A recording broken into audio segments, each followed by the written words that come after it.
Hi, David here of Lancaster Automart A2B, and here we've got a 2013 63 plate Golf GTD. And what I'll be doing in this video is just showing around the features of the vehicle and showing you some of the condition items. So first place we'll start is with the driver's side rear wheel. So as you can see there, got nice black alloys. Then as we move down the vehicle, you've got tinted windows on the rear. This is the 3-door, as you can see. GTD badging, got black side skirt down it. Doesn't seem to be any issues with the bodywork or paintwork along this side of the vehicle. On the front, obviously there is a bit of curb in there, but that is something we are going to have repaired, so there's no need to be worried about that. And then as we move on, you get parking sensors along the front. So there's 4 along the front there, a little bit of GTD badging, and no clouding on the headlights whatsoever. There's a few stone chips around the front. A little couple like that, and there, one down there. Again, no clouding on that headlight. And again, we've got a fair bit of curbing on this wheel, but again, it is the front too we are going to be having sorted out, so don't worry about that again. All the way down the side of the vehicle, and no issues there. We do have one little dent there, but we do have a guy who does paintless dent removal, so as there is no issues with the paintwork, that should be completely fine again. Then onto the passenger side rear wheel, got no issues with that one whatsoever. And as you can see as well, and as you'd expect, it is on disc brakes all round. Onto the rear then. So again, 4 parking sensors along the rear, alongside twin exhaust there. And just while we're on it, just pop the boot open. So there's a button that just opens it up there, but if you need to, you can open it with that. And in the boot, you'll see quite a bit of space. Folded one of the seats down as well, just so you can see how flat it goes. So it's not completely flat, but it really isn't far off.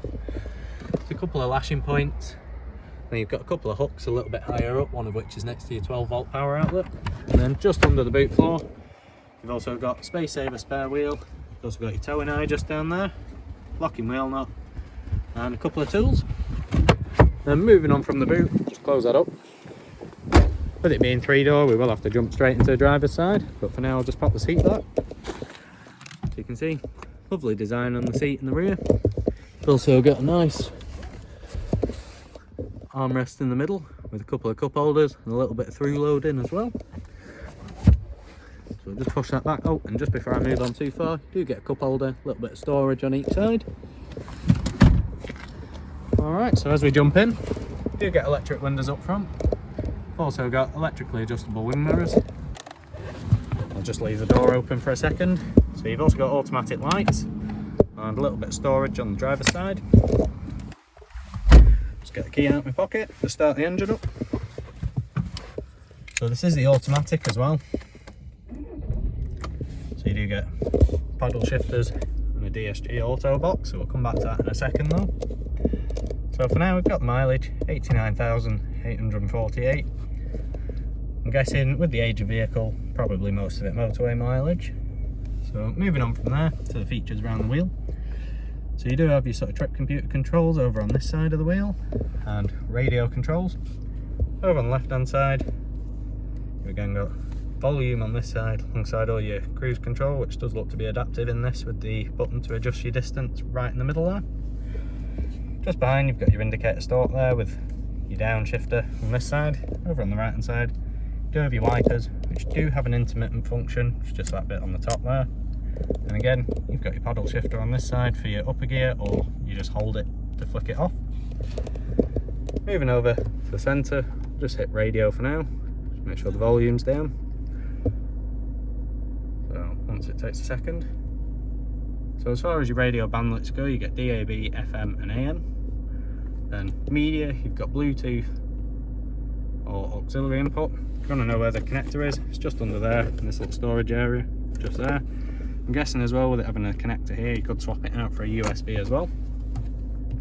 Moving on, so you do get Bluetooth mobile as well. Don't need setup, sorry. So you can change all your sound settings as you'd expect. And then there's quite a few for car, so it's saying since we've started, somehow, even though I've not moved, we've managed 16.9 miles per gallon. Onto menu, so you can flick through each of your little settings there. So you've got radio, media, telephone, vehicle, sound and setup. So these are all the same. You've got hard buttons for along there. And if you go into reverse, you do get all your sensors, so it does tell you on the rear exactly where you're going to be, and from the front you've got distance as well. And then moving down from there, you do get dual zone climate control, so very simple to use, very straightforward. Down from there, so we do get the DSG box, which is absolutely great in these. So you've also got your drive mode, so we'll just cover that as well. So if you like that, you've got normal, sport and eco, and then you've got individual, so you can set it up how you like it. Then got your vehicle stability assists off, got your auto stop start off, and you've got your parking sensors off there. If you do want to know how this works down here, you come all the way down and then literally just flicks down or up. So very simple, very straightforward, very easy to use. Put it back in park so you don't have any issues. You've then got electronic handbrake with an auto hold function, another 12-volt power outlet, a couple of cup holders under there, and you've got a nice comfy armrest, which is literally just storage inside, and an air freshener as well. So the last thing to cover, you do get a nice large glove box. You do have your SD for your infotainment just in there. And if there is anything I've not covered in this video, don't hesitate to get in contact with us and we'll see what we can do to help. Otherwise, thanks for watching, take care, bye.